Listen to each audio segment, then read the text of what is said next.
Hello everyone, welcome in the universe of learning. यहाँ मैं आपको पढ़ाती हूँ महाराष्ट्र बोर्ड क्लास 10 का अलजेब्रा एंड ज्योमेट्री। तो आज हम प्रैक्टिस सेट 1.4 का लास्ट क्वेश्चन देखने वाले हैं। इससे पहले आपसे एक रिक्वेस्ट है कि अगर आप चैनल पे न्यू है तो चैनल को सब्सक्राइब ज़रूर करें। इस चैनल पे आपको सारे वीडियोस, सारे सिलेबस अच्छे से कंप्लीट होकर मिलेंगे। So let's start our video. हमने प्रैक्टिस सेट 1.4 बहुत पहले स्टार्ट कर लिया था, उसका हमने फर्स्ट सेकंड थर्ड पूरा अच्छे से किया है और आज हम फोर्थ वन लास्ट वन देखने वाले हैं। बहुत ही इजी है, तो आपके बेनिफिट के लिए मैं बोलूँ तो आपको शायद सबसे पहले प्लेलिस्ट में जाके फर्स्ट सेकंड थर्ड भी देखना चाहिए, तभी आपको अच्छे से समझेगा। तो चलो आज हम फोर्थ वन देखते हैं। देखो फोर्थ वन पे हमारे पास ये दोनों इक्वेशन है। दिखने में आपको थोड़ा ज़्यादा कॉम्प्लिकेटेड लग रहा होगा, लेकिन नहीं, ये भी फर्स्ट सेकंड थर्ड जैसे हमने सॉल्व किया था ना, सेम उसी वे में करना है। बस थोड़े बहुत स्टेप्स बड़े हो सकते हैं, बट नहीं, वैसा सेम ही, डोंट वरी। तो देखो सबसे पहला स्टेप, दोनों इक्वेशन को इक्वेशन नंबर 1 और इक्वेशन नंबर 2 हमने दे दिया। फिर आगे का भी वही सेम स्टेप है। जैसे हमें क्या करना रहेगा, substituting a for 1/3x plus y. देखो ये 1/3x प्लस वाई पूरा एक टर्म है और ये 1/3x माइनस वाई एक टर्म है। तो यहाँ पे भी 1/3x प्लस वाई एक टर्म है, यहाँ पे 1/3x माइनस वाई एक टर्म है। तो इसके लिए हमें a पुट करना है, इसके लिए हमें b पुट करना है। तो जब हम ऐसे पुट करेंगे तो फिर इक्वेशन चेंज हो जाएगा। इक्वेशन नंबर 1 हमारा a plus b is equal to 3/4 हो जाएगा। ये बन जाएगा हमारा इक्वेशन नंबर 3। और फिर सेकंड वन बोले तो देखो यहाँ पे 1/3x प्लस वाई है, यहाँ पे 1/3x माइनस वाई है, राइट। लेकिन यहाँ पे 2 और 2 किस लिए बचा है, इसका मतलब है यहाँ पे 1/2 है ना, मतलब 2 तो रहेगा, 2 कहीं जाएगा नहीं। ओके, हमें इसके लिए अगर हम a पुट करेंगे तो ये a/2 होगा, क्योंकि 2 कहीं नहीं जाने वाला है। ओके, फिर इसके लिए भी हम b/2 पुट करेंगे। तो सिंपल सा लॉजिक है, 2 कहीं जाएगा नहीं, इसलिए नीचे 2 रहेगा। फिर इसके बाद -1/8 हमारे इक्वेशन नंबर 4 हो गया। ओके, तो ऐसे हमने 2 इक्वेशन फॉर्म कर लिया। अभी हम इसको आगे नॉर्मली सॉल्व करेंगे। अभी देखो हाँ स्टूडेंट्स, हमने दोनों इक्वेशन को अच्छे से आप ऑब्जर्व करो। अभी देखो यहाँ पे ये फ्रैक्शन फॉर्म में है, यहाँ पे तो सभी फ्रैक्शन फॉर्म में है, राइट। तो हम इसको आसानी से सॉल्व कर सकते हैं। अगर हम इस पूरे इक्वेशन को 4 से मल्टीप्लाई करेंगे तो ये डिनोमिनेटर का जो 4 है वो कैंसिल आउट हो जाएगा, तो यहाँ का फ्रैक्शन फॉर्म खत्म हो जाएगा। फिर सिंपली यहाँ पे अगर हम पूरे इक्वेशन को 8 से मल्टीप्लाई करेंगे तो 8 पूरा कैंसिल हो जाएगा। अभी आप सोचोगे कि 2 कैसे कैंसिल होगा, 2 भी तो कैंसिल होगा ना। 2 1 जा, देन वहाँ पे 2 4 जा 8 होता है। तो यहाँ पे देखो ईजी हो जाएगा, 4a माइनस 4b, और यहाँ पे भी तो 4a प्लस 4b बचेगा ना, क्योंकि हम यहाँ पे भी 4 से मल्टीप्लाई करेंगे। तो this is the easiest option for us. आगे और कुछ हम नहीं कर सकते, तो चलो हम आगे लिखते हैं इसको। तो देखो मल्टीप्लाइंग इक्वेशन 3/4 ऐसे लिखेंगे एंड मल्टीप्लाइंग इक्वेशन 4/8। तो दोनों को जब हम मल्टीप्लाई करेंगे तो हमें क्या मिलेगा, देखो इक्वेशन नंबर 3 को अगर हम 4 से मल्टीप्लाई करते हैं तो हमें क्या मिलेगा, 4a plus 4b is equal to 3, right. और फिर जब हम इक्वेशन नंबर 4 को 8 से मल्टीप्लाई करेंगे तो यहाँ पे भी 8 और वो 8 कैंसिल हो जाएगा, राइट। आप करके देख सकते हो, अच्छे से आपको आता ही होगा। फिर यहाँ पे 2, देखो सपोज हमने 8 से मल्टीप्लाई किया ही है, यहाँ पे करके दिखाती हूँ। इसी सेम वे में यहाँ पे भी होगा। हाँ, तो 2 1 जा एंड 2 4 जा 8 होता है। तो यहाँ पे 4a minus 4b is equal to क्या बचेगा, -1, राइट।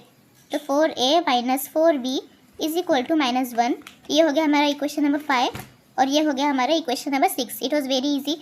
अभी हम इसको आगे आसानी से सॉल्व कर सकते हैं। सिंपली दोनों इक्वेशन को ऐड करेंगे तो ये दोनों इलिमिनेट हो जाएंगे ना।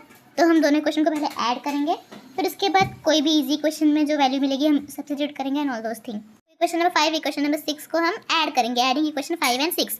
तो जब हम ऐड करेंगे तो दोनों का साइन चेंज नहीं होगा, तो प्लस माइनस कैंसिल हो जाएगा। Then 4a plus 4a is equal to 8a and then यहाँ पे माइनस है ना, तो 3 - 1 करेंगे।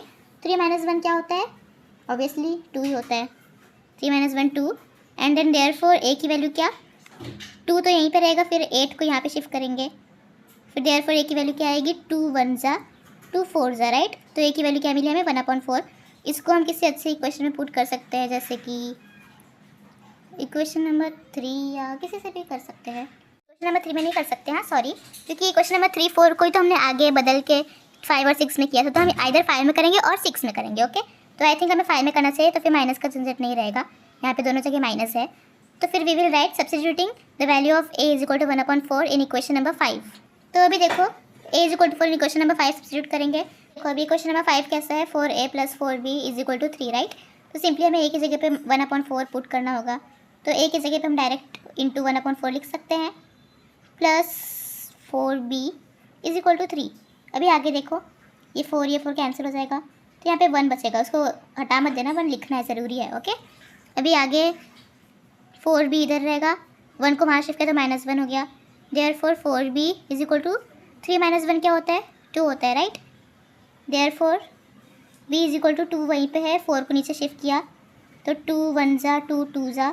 देयरफॉर b की वैल्यू हमें क्या मिल रही है, 1/2। तो फिर कुछ रॉन्ग नहीं है, करेक्ट आंसर है। लेकिन हमें एक्स और वाई की वैल्यू फाइंड करनी है, तो सब्स्टिट्यूटिंग के बाद हमें रीसब्स्टिट्यूटिंग करना होगा। तो देखो स्टूडेंट्स, अभी सिंपली हमें रीसब्स्टिट्यूट करना है, राइट। लेकिन क्या रीसब्स्टिट्यूट करना है, देखो यहाँ पे हमें बी की वैल्यू क्या मिली 1/2, ए की वैल्यू 1/4। हमने बी और ए किसको माना था, ये हमारा ए था, ये हमारा बी था। तो हमें सिंपली क्या लिखना है यहाँ पे, a is equal to 1/, okay. फिर यहाँ पे b is equal to 1/2 3x minus y, यही कुछ था, right. You can check here, yes. तो अभी आगे हमें सिंपली वैल्यू पुट करनी है। a की वैल्यू हमें क्या मिली थी 1/4, b की वैल्यू क्या थी 1/2, राइट। तो अभी देखो इसको हम ऊपर करेंगे, 1 को छोड़ देंगे, तो हमारा इक्वेशन कैसा मिलेगा 3x plus y is equal to 4। ये हमें और एक इक्वेशन मिल गया ना। इक्वेशन नंबर कौन सा था हमें लास्ट में, कौन सा, हाँ इक्वेशन नंबर 7 है ये। फिर यहाँ पे भी हमें ऐसे कुछ मिलेगा, क्या मिलेगा, हाँ कन्फ्यूजन हुआ, एक मिस्टेक हुई हमसे, 2 यहाँ पे रहेगा ही नहीं। यहाँ पे तो हमने 2 लिखा ही नहीं, यहाँ पे कौन से एंगल से 2 आया, राइट। यहाँ पे 2 नहीं आएगा, तभी मैं कन्फ्यूज हुई, सॉरी। तो यहाँ पे simply 3x minus y is equal to 1/2 है ना। लेकिन नहीं 1/2 क्यों है, सॉरी थोड़ा मिस्टेक हो रहा है, दिमाग पता नहीं कहाँ है। वेल अगर आपको कोई भी डाउट आ रहा है बीच में, तो आप वीडियो को वापस से जाके देख सकते हो, बहुत ही अभी तो आगे पीछे करने का भी ऑप्शन है ना। तो अभी देखो क्वेश्चन नंबर 7 और क्वेश्चन नंबर 8 को हम ऐड करेंगे। फिर ऐड किया तो फिर ये दोनों इलिमिनेट हो जाएंगे, और ये 3 + 3 6x और ये 4 + 2 6, तो दोनों 6 के आंसर हो जाएंगे, मतलब वही एक ही आएगा answer. Therefore x is equal to 1। देखो x इज इक्वल टू 1 आ गया था। Substituting x is equal to 1, equation number 7 हमारा ये वाला है, मैंने यहाँ पे लिख दिया है। अभी x की वैल्यू हमें क्या मिली 1, राइट, प्लस y, 3 × 1 = 3 प्लस y, then y is equal to 4 - 3 क्या होता है 1। देयरफॉर हमें x की वैल्यू भी 1 मिली एंड y की वैल्यू भी 1 मिली। सो एट लास्ट हमें अपना आंसर मिल गया है। अच्छा लगा तो वीडियो को लाइक ज़रूर करना एंड चैनल को भी सब्सक्राइब कर लीजिए।